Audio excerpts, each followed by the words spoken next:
is meant by the gig economy? Basically, the gig economy is where an organisation engages a person to do work on a job-by-job basis.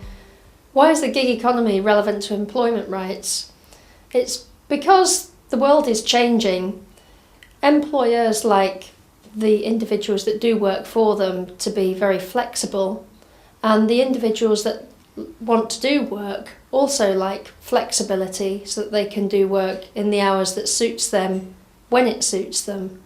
And this is very different from traditional forms of work, such as working from 9 to 5.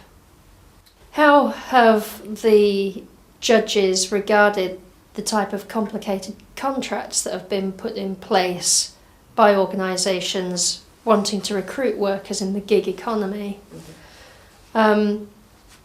The short answer to that is they haven't regarded them very favourably at all. Historically, lawyers have been instructed to prepare very complicated documents, checklists, which basically say, I agree I'm a self-employed person as opposed to an employee.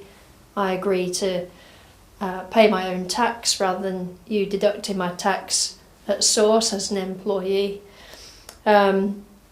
And so these checklists have been devised and they've come up in evidence, and when the judges have looked at them, they haven't liked them at all, and they've just said, this has clearly been drafted by a lawyer, let's scrap that, let's look at what the reality on the ground is, what has the real working situation been, and they've looked at that and then made their decisions. So if you're thinking you can get round judges by drafting complicated contracts, think again. It might be that simplicity is the answer.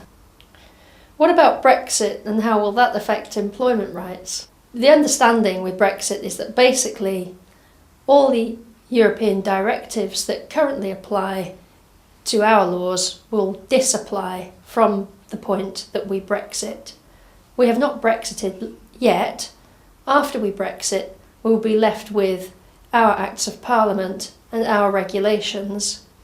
We don't know yet for sure what will happen to the law that was previously included in the old European directives. Following Brexit, the government's made its position in respect to foreign workers quite clear.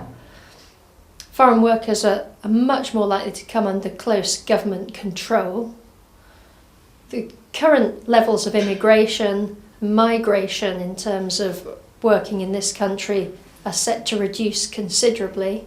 There might be certain sectors which are allowed to have more migrant workers come in. So, for example, health or education, perhaps. We're not quite clear on that just yet. And it might well be that workers from European countries are granted, or more likely to be granted, visas to come across to this country to work. Again, this is all still quite unclear, but that's likely to be the position on foreign workers.